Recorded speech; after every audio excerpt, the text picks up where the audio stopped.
कल एग्ज़ाम है और आज मैंने बुक उठाई। चलो थोड़ा रट लेता हूँ।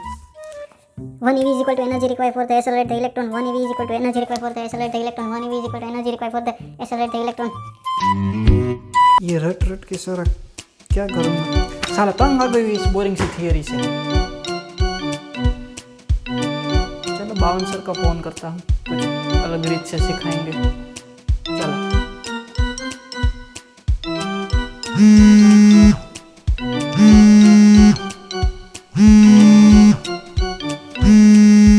देखो हमारे स्पेशल स्टूडेंट का फोन आया है। हेलो बावन सर, कैसे हो? मुझे पता है तूने मुझको किस लिए फ़ोन किया। किस लिए? क्योंकि तेरी एग्ज़ाम होगी और तुझे आता तो कुछ है नहीं। बिल्कुल सही पकड़े सर, तो आ जाओ मैं। अबे गधे, जब पढ़ने वाला स्टूडेंट रेडी हो तो पढ़ाने वाला शिक्षक हमेशा हाजिर ही होता है। आजा चल। ठीक है सर, थैंक यू। ठीक है चल।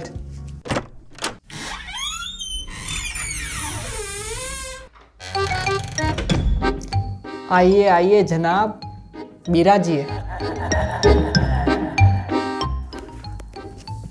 देखो बावन सर, मुझे ये रटने वाली थियरी बिल्कुल पसंद है।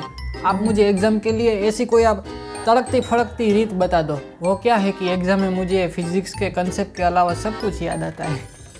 ठीक है, तो मैं उसी तरीके से तुझको पढ़ाऊँगा, लेकिन मेरी कुछ शर्तें हैं। ठीक है, आपकी सारी शर्तें मंजूर। पहले सुन तो ले मेरी क्या शर्तें हैं। वैसे सुनने की ज़रूरत तो नहीं है, आप हो इसलिए, लेकिन आपका मान रखने के लिए सुन लेता हूँ। सुनने की शर्त नंबर 1, तू मेरे साथ एंड तक बना रहेगा। शर्त नंबर 2, मैं तुझे जो भी काम दूंगा वो तू करेगा। शर्त नंबर 3, बिना कुछ प्रश्न किए एक भी क्वेश्चन मुझको नहीं करना है कि ये क्यों करे और कैसे करे। ठीक है? ठीक है, चल पतंग उड़ाते हैं। अरे क्या बात कर रहे हो सर, यहाँ मुझे एग्ज़ाम का टेंशन हो और आपको पतंग उड़ानी है। अभी मैंने तुझको क्या कहा था, बिना क्वेश्चन किए मेरा काम करना है। नहीं करना। चल ठीक है, चलो। पतंग आपके पास पड़ी है कि बाजार से लानी है? बाजार से ले आनी है। चल बाजार जाते हैं। चले तो साथ में चलते हैं। ठीक है चल। नमस्कार। अरे भाई, हमें कुछ पतंगे दिखाओ और एक हमें फिरकी भी लेनी है। आप हमें ये आँख क्यों मार रहे हैं? अरे मैं आंख नहीं मार रहा हूँ, मेरी आंख ही ऐसी है, वो सबको मार लेती है। अरे देवा, ये गड़बड़ है बाबा। ओ अच्छा, कोई बात नहीं। बोलो आपको क्या बताऊँ? मुझे एक छोटी वाली पतंग दिखाइए। अरे आप तो वो है ना, यूट्यूब पर वीडियो बनाने वाला 3D फिजिक्स बाय बावन सर। मैं आपका वीडियो देखता हूँ, बड़ा अच्छा बनाते हैं। हाँ हाँ हाँ, बिल्कुल बिल्कुल। आप ऐसा करिए, आप बड़ी वाली पतंग ले जाइए और दूसरी आपको जो पसंद आती है वो ले जाइए। ठीक है, ये भी चलेगी। और फिरकी? और फिर की वो वाली ले जाओ। हाँ वो वाली, वो आपको बढ़िया सूट करेंगे। ठीक है, तो टोटल कितने हुए? अरे सर, पैसा नहीं, अरे ऐसा थोड़ी चलता है, पैसे तो देने ही पड़ेंगे। आप वीडियो बनाए वो हमारे लिए काफी है। ठीक है, धन्यवाद। आज बावन सर मुझे पढ़ाने के मूड में नहीं लग रहे हैं। कहीं पिछली वीडियो का बदला तो नहीं ले रहे हैं ना? अरे ओ बावन सर, सुना है तेरे अंदर फिजिक्स के कंसेप्ट पढ़ाने की बहुत गर्मी है। जरा थोड़ी गर्मी हमें भी तो बता। टेंशन तुझे हो रही वो नहीं, फोर्स का एक टाइप है। जब इलोन भाई चाय पे बुलाए तो उसे ट्विटर खरीदने का कारण पूछते हैं, ट्विटर नहीं खरीदने की सलाह नहीं देते। ठीक है? म्यूजिक।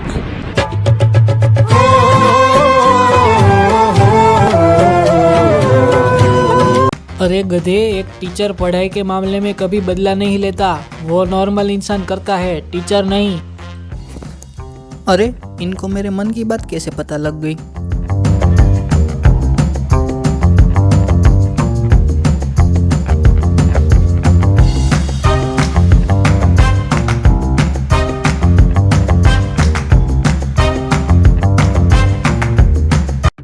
चल अभी लेट जा। अरे फर्श पर लेट जा। लो बाबा लेट गए, अब दिखाओ। देख, अब मैं पतंग में काना बांध रहा हूँ, तू लेटे लेते देखना। ठीक है?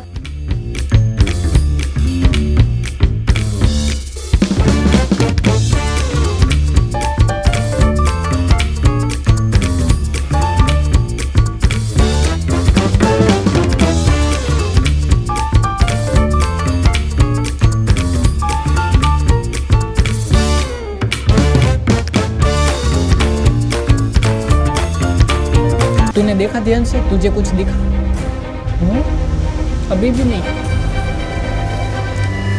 चल दिखाता हूँ। जब मैं पतंग की डोर बांध रहा था तो तूने देखा कि मैंने ऊपर और नीचे काना बांधा, तो इन दोनों काना को अगर बीच में गांठ लगाकर ऊपर खींचता है तो क्या होगा कि पतंग की एक साइड से एक वेक्टर आएगा और पतंग की दूसरी साइड से एक वेक्टर आएगा। इन दोनों की अगर डायरेक्शन को तू आगे बढ़ाएगा और फिर इनका रिजल्टेंट वेक्टर तू निकालेगा तो ये बीच में डोर होगी वही निकलेगी। तो यहाँ पर कॉन्सेप्ट क्या आया? वेक्टर मल्टीप्लिकेशन का कंसेप्ट। ए क्रॉस बी यानी A B sine theta, direction वाला। ये डायरेक्शन इधर की ओर जा रही है, ये डायरेक्शन इधर की ओर जा रही है, दोनों के आगे बढ़ेंगे तो रिजल्टेंट क्या आएगा? ये बीच वाली डोर। समझा? ये फिजिक्स का कंसेप्ट ही था। चल उठ अब।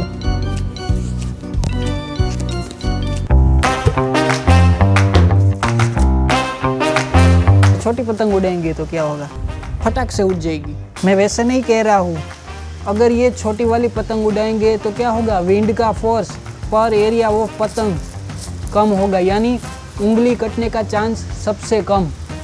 और अगर पतंग बड़ी हो तो यानी कि फोर्स पर एरिया ऑफ पतंग ज़्यादा, मतलब उंगली कटने का चांस सबसे ज़्यादा। जी हाँ, बिल्कुल। Awesome sir. यहाँ पर आया प्रेशर का कंसेप्ट। प्रेशर यानी फोर्स पर यूनिट एरिया। चल अभी आगे और भी है, मैं तुझे और भी बताता हूँ। तुझे पता है ना हमारी फिरकी की डोर ढील की है। हाँ सर, टेंशन मत लो। अरे सर दूसरी पतंग काटो। अरे ढील दे। अरे सर जितनी मर्जी ढील दो, फिरकी फटाफट घूमेगी। अरे काय पोच है। यस, काय पोच है। तो तुझे पता लगा यहाँ पर किस कंसेप्ट का इस्तेमाल हुआ? जब मैंने तुझे कहा कि ढील दे तो तूने अपने हाथ का शेप कैसे किया कि फिरकी उसमें फ्रीली घूम सके, यानी तूने अपने हाथ का शेप इस तरह से किया, इसलिए फिरकी अच्छी तरह से घूम सके। तो यहाँ पर कंसेप्ट लगा एक्सिस ऑफ रोटेशन। जो फिरकी का वो हैंडल है उसको एक्सिस मान ले, और फिरकी है वो क्या है, उस एक्सिस के हिसाब से घूम रही है गोल गोल गोल। तो बस यही था एक्सिस ऑफ रोटेशन का कंसेप्ट। ऑसम सर, बढ़िया, सब कुछ समझ में आ रहा है। पवन ज़्यादा चल रहा है तो थोड़ा ध्यान रखना। आई सर, इधर आ, देख तुझे रस्सी में कुछ वाइब्रेशन फील हो रही है? हाँ सर, इसमें तो आ रही है वाइब्रेशन। बस यही तो है concept of wave on string, यानी कि मेरे हाथ से कंटिन्यूअस एक छोटा सा वेव पतंग तक जा रहा है और पतंग से टकरा कर फिर से मेरे हाथ पर वापस आ रहा है। ये इसका नाम वाइब्रेशन है। और जब मैं पतंग को ऊपर ले जाने के लिए ऐसे जोर से खींचूंगा तो क्या होगा कि छोटा छोटा वेव तो जा रहा है, लेकिन मैंने एडिशन में एक बड़ा वेव दिया, यानी कि द प्रिंसिपल ऑफ सुपरपोजिशन, जो क्लास 11 में पेज नंबर 376 एनसीईआरटी की बुक में है। रटने वालों का भी बाप। अरे मैंने रट कर नहीं रखा, मैंने तो इससे भी बड़े बड़े कंसेप्ट और हाई लेवल के कंसेप्ट पढ़े, इसलिए ये एनसीईआरटी तो मेरे लिए फुद्दू सी है। वाह भगवान, आपने इस इंसान को पूरी फुर्सत से बनाया लगता है। फिजिक्स के कंसेप्ट को क्या धड़ाधड़ पढ़ाता है ये बंदा। बिना पेन पेपर जो ट्रेन में चलता है उसमें कंसेप्ट को घुसा देता है ये। मानो हिल्स पर जाकर वो वाली वाइब्स हमारे अंदर जैसे घुस जाती है। अरे तुझे मजा आ रहा है ना? हाँ सर, मजा आ रहा है। कह दूं कि नहीं कहूँ, कह दूं कि नहीं कहूँ, चलो कह ही देता हूँ। अगर तुझे पढ़ने की इच्छा जग चुकी हो तेरे मन के अंदर तो तू जा सकता है। अरे सर, आप सर हो कि एस्ट्रोलॉजर? मेरे दिमाग में अभी यही बात चल रही थी। मैं सोच रहा था कि आपको कहूँ ना कहूँ। अरे भाई, ऐसे ही मैंने अपने पीछे सर नाम नहीं लगाया। एक अच्छा टीचर उसे ही कहते हैं जो स्टूडेंट का मुंह देखकर बता दे कि इसे समझ में आया या नहीं, और ये कुछ कहना चाहता है कि नहीं। ग्रेट। ऐसे ही मैंने अपने पीछे सर नाम नहीं लगाया। ठीक है, तो अब तू जा सकता है। ठीक है सर, तो मैं चलता हूँ। और मन लगा कर पढ़ाई करना, और जब रिजल्ट आए तो मुझे फ़ोन ज़रूर करना। ठीक है, गुड बाय।